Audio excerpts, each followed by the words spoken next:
So first thing you need to do is download the WhatsApp. You can go to whatsapp.com.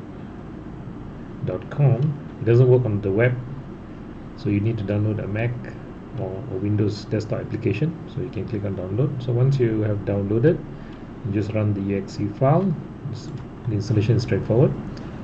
So here is my WhatsApp, and you can see here there is a video call and there's also voice call.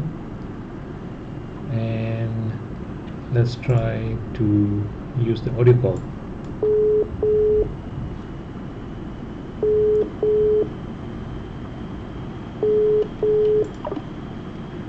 And the video call is similar.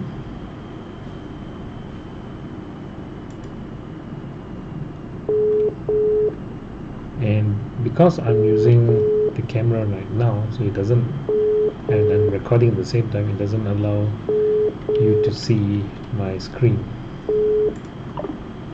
So that is as simple as this is, and how you can use WhatsApp for calling and for audio call and video call.